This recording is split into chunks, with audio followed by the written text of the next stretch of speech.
miss the morning glaze, but the sunlight hits in so many ways. Grab my shades and hit the streets, no plan, chasing vibes like seashells in the sand. Radio hums a tune I can't name.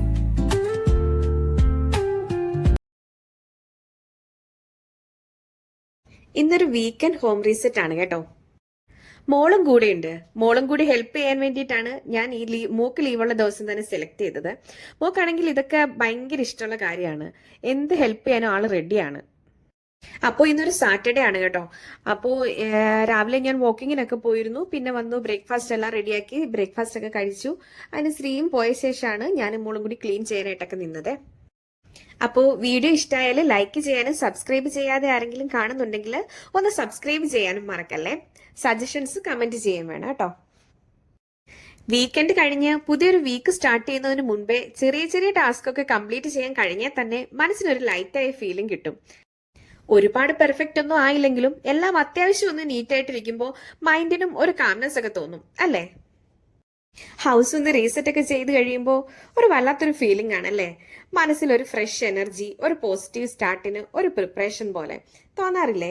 നമുക്ക് ഒന്ന് clean ചെയ്തിട്ട ശേഷം വീണ്ടും വീണ്ടും പോയി അവിടെ ഒന്ന് നോക്കാനൊക്കെ എനിക്ക് അങ്ങനെ തോന്നാറുണ്ട് കേട്ടോ.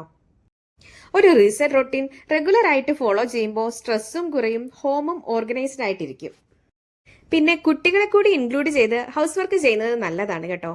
അവർക്കിതൊരു ലേണിംഗ് പ്രോസസ് ആണ്. അതുകൊണ്ട് ചെറിയ ചെറിയ കാര്യങ്ങൾ അവർ ചെയ്യട്ടെ എന്നാണ് കേട്ടോ ഞാൻ ഓൾവേസ് നോക്കുന്നത്. ഫോർ എക്സാമ്പിൾ, ടോയ്സ് അറേഞ്ച് ചെയ്യുക, ടേബിൾ ക്ലീൻ ചെയ്യുക, ഇങ്ങനെ ഓരോ വർക്ക് ചെയ്യുമ്പോഴും അവർക്കൊരു റെസ്പോൺസിബിലിറ്റി ഫീലിംഗ് ഒക്കെ വരും. ഇതിൽ പെൺകുട്ടി ആൺകുട്ടി എന്നൊന്നുമില്ല കേട്ടോ. പെൺകുട്ടി ആയാലും ആൺകുട്ടി ആയാലും ഇങ്ങനെയുള്ള കാര്യങ്ങൾ അവരെ കൂടി ഇൻക്ലൂഡ് ചെയ്ത് തന്നെ ചെയ്യണം. അവർ ചെയ്യുന്നതിൽ ചിലപ്പോൾ അത്ര പെർഫെക്ഷൻ ഒന്നും വന്നെന്നിരിക്കില്ല. എന്നാലും നമ്മൾ അവരെ അങ്ങനെ വേണം ഇങ്ങനെ വേണം എന്നൊന്നും കറക്റ്റ് ചെയ്യാനൊന്നും നിൽക്കണ്ട. മോൾ ഇവിടെ ചെയ്യുമ്പോൾ ഞാനാണ് അവൾ എന്താണ് ചെയ്യുന്നത് എന്നതിലാണ് ഞാൻ ഫോക്കസ് ചെയ്യുന്നത്. അവരെടുക്കുന്ന എഫേർട്ട് ഉണ്ടല്ലോ, അതാണ് അതിൽ ഇമ്പോർട്ടന്റ്, പെർഫെക്ഷൻ ഒന്നുമല്ല. ഒരു സൈഡ് ക്ലീനിങ് ആണ്, പക്ഷെ വേറൊരു സൈഡ് ഇതൊരു പേരന്റിങ് ആണ്. നമ്മൾ അവരെ ഓരോ കാര്യത്തിലും ഇൻവോൾവ് ചെയ്യിക്കുമ്പോൾ അവരെല്ലാത്തിലും ഒരു പാർട്ടായിട്ട് തോന്നും. വീടിന്റെ കെയർ അവരുടെയും കൂടി റെസ്പോൺസിബിലിറ്റി ആണെന്നുള്ളൊരു വിചാരവും അവർക്കുണ്ടാവുകയും ചെയ്യും. സംടൈംസ് അവർ എന്തൊക്കെയോ ക്രിയേറ്റ് ചെയ്യും, പക്ഷെ അതിലും ഒരു ചാമുണ്ട്.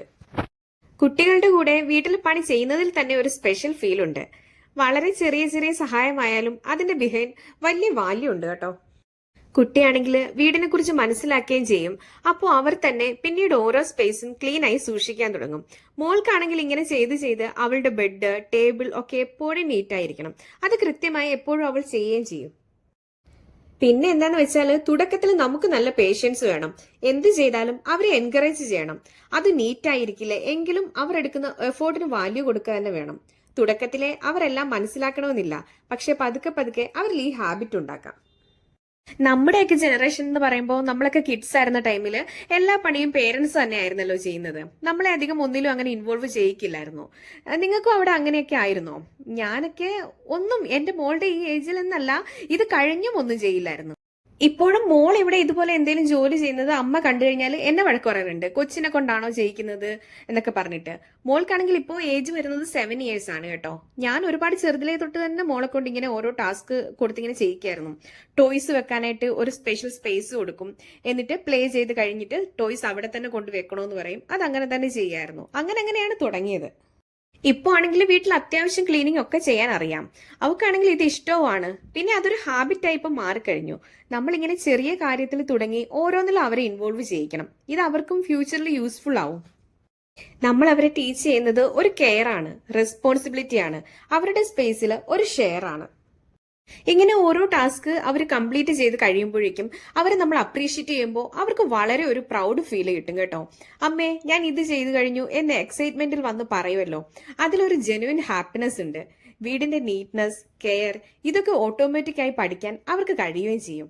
ഇതൊരു ഷെയർഡ് എഫേർട്ടാണെന്ന് അവരും മനസ്സിലാക്കും.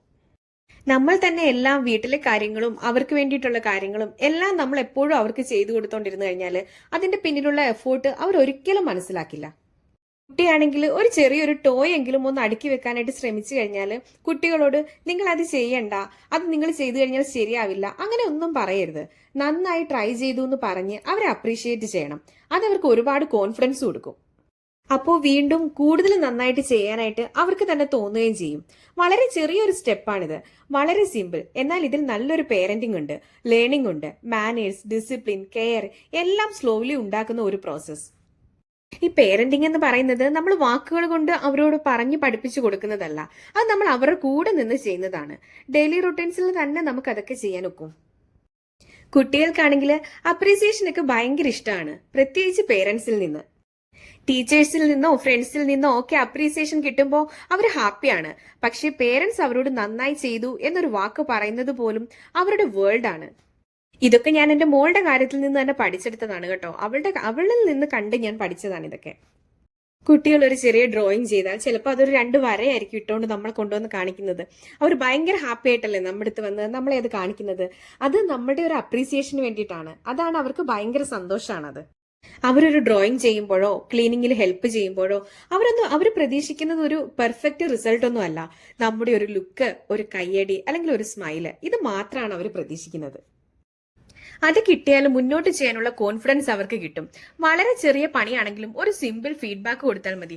വാവ്, ഇത് സൂപ്പർ ആയിട്ടുണ്ട്, ഇങ്ങനെയൊന്ന് പറയുന്നത് അവരുടെ മനസ്സിൽ ഡീപ്പായിട്ട് എന്നും ഉണ്ടാകും. നമ്മൾ എത്ര ബിസി ആണെങ്കിലും സ്ട്രെസ്സിലായാലും ഒരു 10 സെക്കൻഡ് എടുത്ത് അവർക്ക് അപ്രീസിയേഷൻ കൊടുക്കുക. അതൊരു വഴിയിൽ അവരുടെ ഫ്യൂച്ചർ ക്യാരക്ടർ ബിൽഡ് ചെയ്യുന്നതാണ്. കുട്ടികൾക്ക് എപ്പോഴും ഒരു അപ്രീസിയേഷൻ ഉണ്ടായാൽ മാത്രം മതി. ഹാഷ് വേർഡ്സ് വേണ്ട.